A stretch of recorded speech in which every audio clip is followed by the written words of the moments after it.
नमस्कार दोस्तों, में आपका दोस्त घोस्टर। आज की स्टोरी भानगढ़ का किला और 4 दोस्तों पर आधारित है।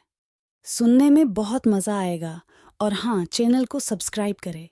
वीडियो को लाइक और एक प्यारा सा कमेंट करना न भूलें। राजस्थान के अलवर ज़िले में स्थित भानगढ़ का किला भारत के सबसे प्रेतवाधित स्थानों में से एक माना जाता है। यह किला 16वीं शताब्दी में राजा माधो सिंह ने बनवाया था, लेकिन इसकी खूबसूरती और भव्यता के बावजूद यह किला आज खंडहर में तब्दील हो चुका है और इसके पीछे छुपी है एक दिल दहला देने वाली कहानी। भानगढ़ की कहानी एक सुंदर राजकुमारी रत्नावती से शुरू होती है, जो अपनी सुंदरता के लिए दूर दूर तक प्रसिद्ध थी। उसकी सुंदरता के चर्चे चारों ओर फैले हुए थे और उसे देखने के लिए लोग दूर दूर से आते थे। उसी समय एक तांत्रिक सिंधु सेवड़ा भी राजकुमारी की सुंदरता से मोहित हो गया।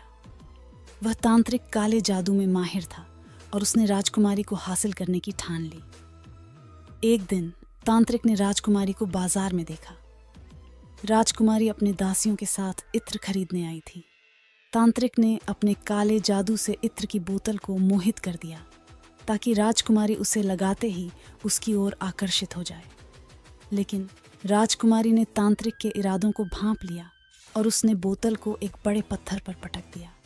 इत्र की बोतल टूटते ही पत्थर तांत्रिक की ओर बढ़ने लगा और उसे कुचलकर मार डाला। मरते वक्त तांत्रिक ने भानगढ़ और वहां के निवासियों को श्राप दिया कि यह नगर जल्द ही नष्ट हो जाएगा और यहाँ के लोग मरकर आत्माएं बन जाएंगे। कुछ ही समय बाद पड़ोसी राज्य की सेना ने भानगढ़ पर हमला कर दिया।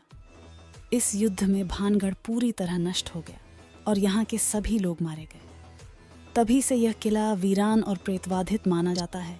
रवि, सोहन, प्रिया और अंकित 4 दोस्त थे जो भूत प्रेत की कहानियों में काफ़ी रुचि रखते थे।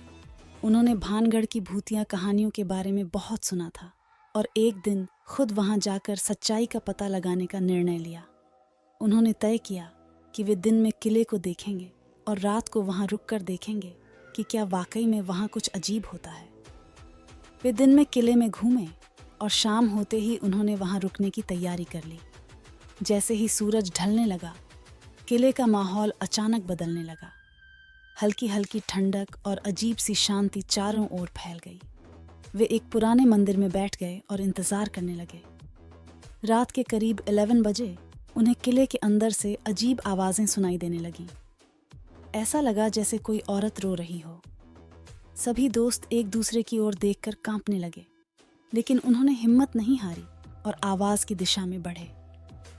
जैसे ही वे एक पुराने कमरे के पास पहुंचे, दरवाजा अपने आप खुल गया। अंदर जाते ही उन्होंने देखा कि एक परछाई दीवार पर उभर रही है। वह परछाई धीरे धीरे स्पष्ट होने लगी और उन्होंने एक पुरानी औरत को देखा जो बेहद डरावनी थी। वह औरत अचानक से गायब हो गई और कमरा पूरी तरह से अंधेरे में डूब गया। प्रिया की चीख सुनकर बाकी दोस्त उसकी ओर भागे। प्रिया ने कहा कि उसने अपनी पीठ पर किसी का हाथ महसूस किया। सबके रोंगटे खड़े हो गए और वे वहां से भागने की कोशिश करने लगे। जैसे ही वे किले के मुख्य द्वार के पास पहुंचे, दरवाजा अपने आप खुल गया और वे बाहर आ गए। बाहर निकलते ही उन्होंने राहत की सांस ली। अगले दिन उन्होंने गांव के लोगों से अपनी औप बीती बताई। गांव वालों ने बताया कि उन्होंने भी कई बार ऐसी घटनाओं का अनुभव किया है और इसलिए वे रात में किले के पास नहीं जाते। भानगढ़ का किला आज भी अपने अतीत के रहस्यों को समेटे हुए खड़ा है। इसकी भूतिया कहानियां और रहस्यमय घटनाएं इसे भारत का सबसे चर्चित प्रेतवाधित स्थल बनाती हैं। चाहे ये कहानियां सच हों या अफवाह, भानगढ़ का किला आज भी लोगों के दिलों में डर और रोमांच का संचार करता है।